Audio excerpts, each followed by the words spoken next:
Hello and good morning to everybody. Hope y'all are doing well. And so I've decided that okay, so this is my continuation of the philosophy. Um, so I'll look at the etymology of philosophy, and it's divided down into two words.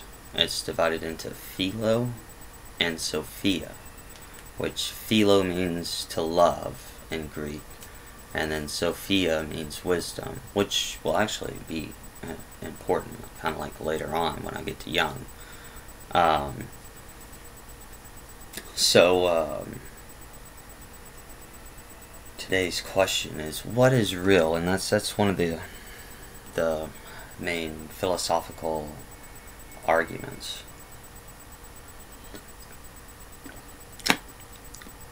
And after what everybody has experienced with this, I think that's a key important question to consider or bring back into the equation, is kind of like, what is real?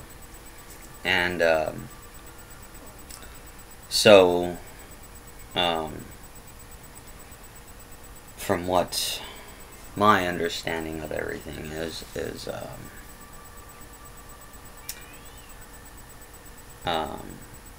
everything kind of like began out that way. Like, is it the material world? Is the material world real? Or is it just an experience that we're just living in our heads? And that's something that we still really don't know.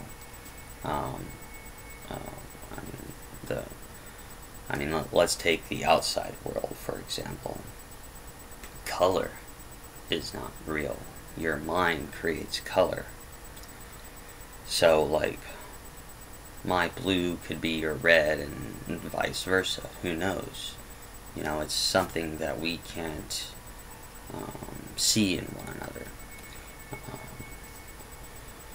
I can't take your eyes and see from your eyes.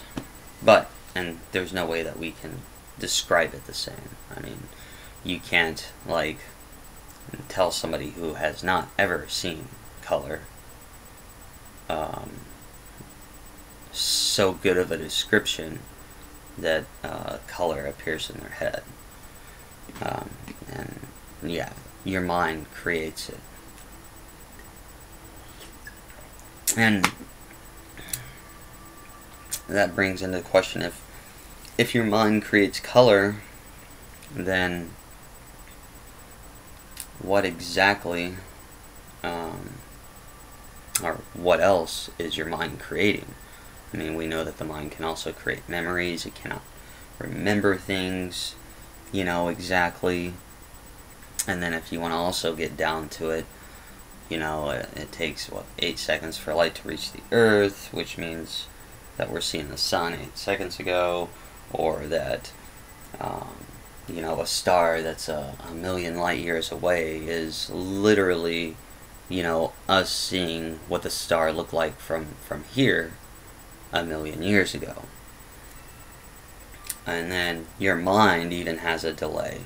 Your mind has it's a few millisecond delay plus a millisecond reaction, and at that your brain is trying to actually predict the future in a way, when it's in conversation, or when it sees movement and you're reacting to it. Your mind's trying to see the future, and if it changes directions, you can kind of notice how your mind has to kind of switch gears real fast.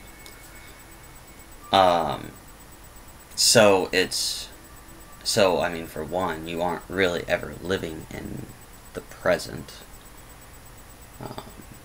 You're always living in the past, even though you don't really perceive it that way. There's always a delay.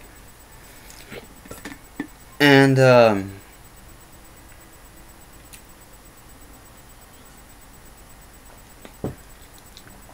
when I was 17, I began to ask that question. And right now I'm telling you my experience, and just because it was my experience doesn't necessarily mean that it has to be your experience. But when I was 17, I did some meditation and stuff like that, and I came to the conclusion that the world wasn't real. I actually had this vision in a way that everything seemed like fake as plastic. And so it kind of started me off into wondering, well, what kind of connections are there? And the first thing I thought of was nature at the time. I wanted to understand if there was a relationship between macro and microcosm. And for me, that turned out to be true. I studied astrology, and I could see how everything connected. Which, even though, getting back to the question about the outside world, that doesn't necessarily prove that the external world exists. It could be that because astrology has been so well thought out and researched and thought out, that the connection to our collective consciousness has manifested that reality. Or that the external world could actually be its own separate entity away from us. So, I mean, that still leaves two possible scenarios. So, but I did find astrology to be correct. You know, and I'm just not talking about knowing your sun or birth sign. I'm talking about the whole shebang. You know, the birth chart, the transitions, all that stuff. I'm not an expert, but I've studied it for quite some time. I just don't feel comfortable saying that I'm an expert. But then the second thing that came along was positive thinking. And I owe that to a friend of mine, actually the attorney friend that I talk about. He met me at my lowest point, I would believe, when I was trying to, in a way, maybe understand a lot of things because of a tragedy that occurred in my life at that age. And he did a really good job leading me, even though I wanted to deny it for the longest time. But I was a very, very big negative thinker. And you might be able to tell a little bit of that from my poetry, because at the time that I wrote most of my poems was when I was going through this inner struggle, trying to break the chains of the earth. And I ended up having to go to an even lower point for me to realize it. Basically, once I reached a point where I was like, the only option I have now is to think positive. Whatever I've done up to that point had not worked. And I thought thinking positive was the most silliest thing in the world, but it turned out to be true. So you gotta let go of your fears, you gotta think positive, and once you've truly thought positive, I haven't ever went back to thinking negative. Why? Why continue to think negative? Why continue to bring yourself suffering and pain? Why are you so masochistic? It's it kind of, it baffles me about how much pain I brought myself just thinking negative. And if you start thinking positive, your life will slowly change around. And then once it starts that slow momentum, oh my God, it'll pick up really fast. I don't think I would have ever made it out alive if I didn't start thinking positive.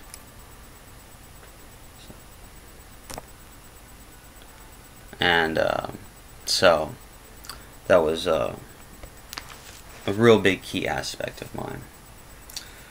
And then the last thing that I stumbled on was alchemy. Not in the sense of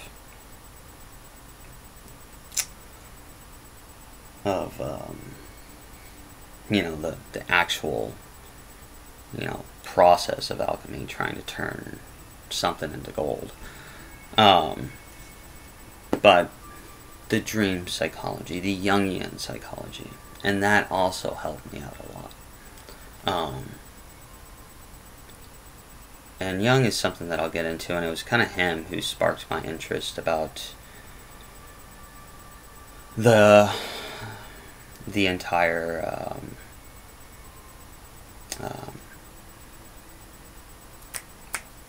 etymology and researching other languages and all this other stuff. And to me, it plays a big key in things. Like, one of the things, a few of the things I've learned, but I mean, take the word, bless for a way. It's a word that I try not to use. Sometimes I still do it out of habit, but I try to substitute the word bliss for bless, because if you look up the etymology of bless, it's basically referring to a pagan ritual blood sacrifice. And so I try to say, like, if somebody tells me that when I sneeze, I'll be like, look, I don't need a blood sacrifice. And but bliss basically means happy, and Gesundheit would be to your health. So so I try to stay away from bless, and it's kind of changed my vocabulary a lot, trying to actually research these words. And there's also a theory that bliss and bless got mixed up because they were very similar back then in pronunciation, which they kind of are today too. So that is the main question.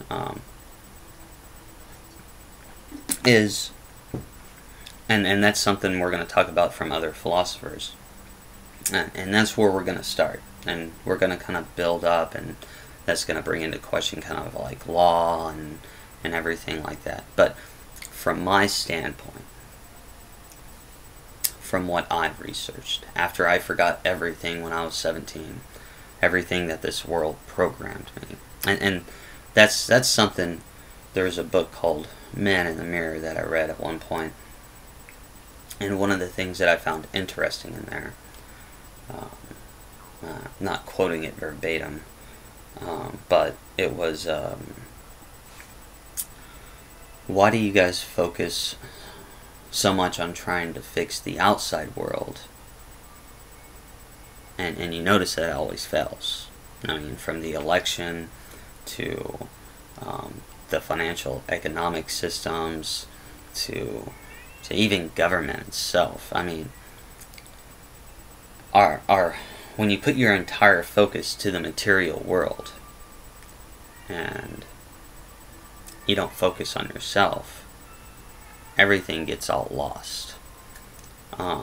So I think, if as a good guide, that you should pause the material world for a second, forget it, and focus on you.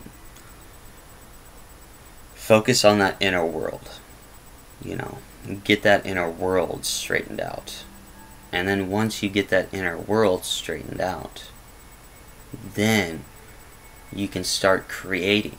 And that's the beauty of everything. That's your actual true gift, is to create, to add to this existence.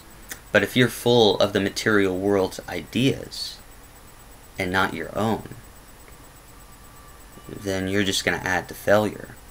Because the material world and everything that they've taught you always fell.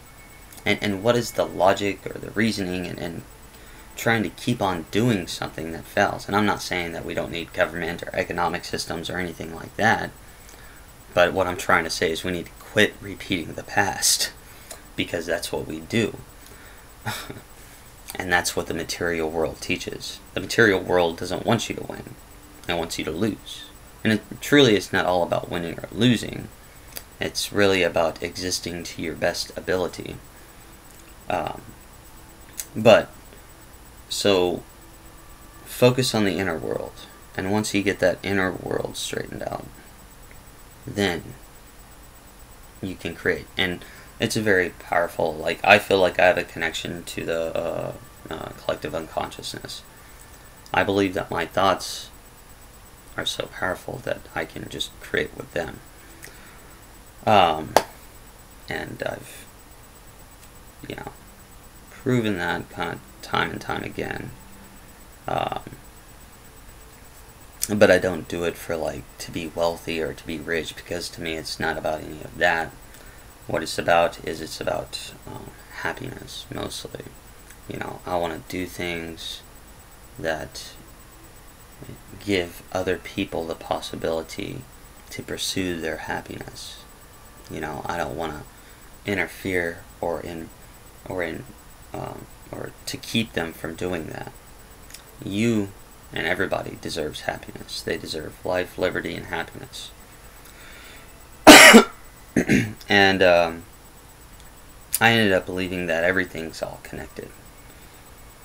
Like, we are connected to, like, one entity that I consider the all,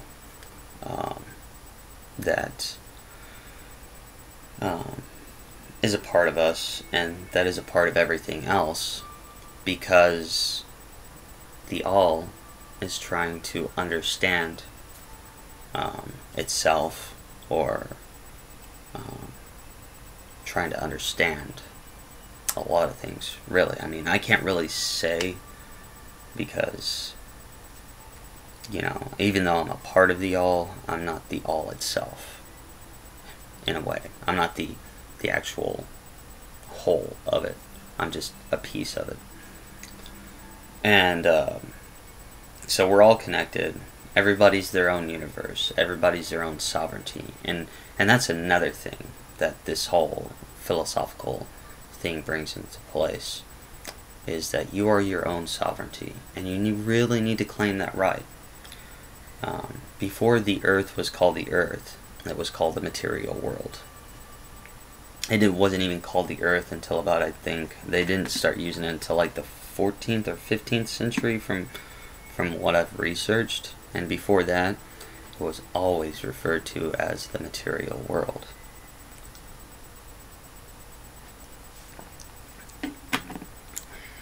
And you don't need to let the material world guide you down its path, because you'll lose. So, think about this. Question reality. What is real? And then once you understand all these concepts, you can begin to create. It does take a little bit of time, but the beginning is you gotta doubt. You gotta start not believing everything. Not believing everything on the screens. Hell, I don't care if you even believe me. I don't give two shits.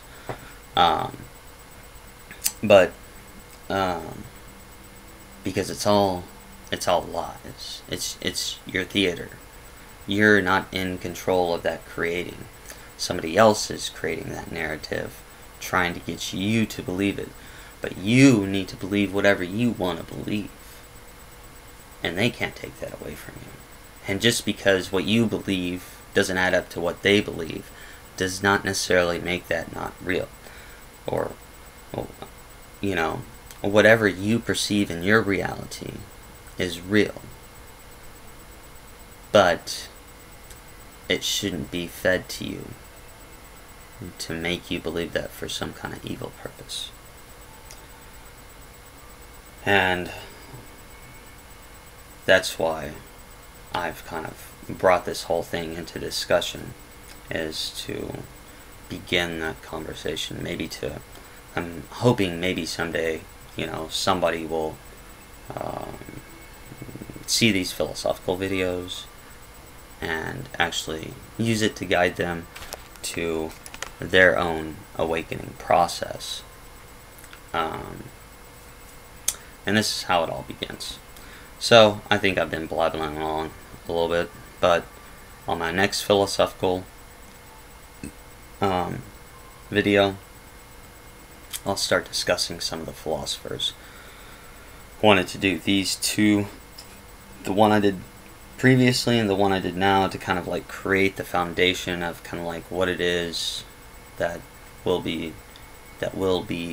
discussed, and how other people have viewed it, because that's the only way that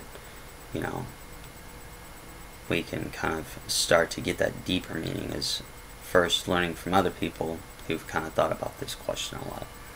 So I'm going to leave it there, and my next one will be probably starting off with the Greeks or something like that.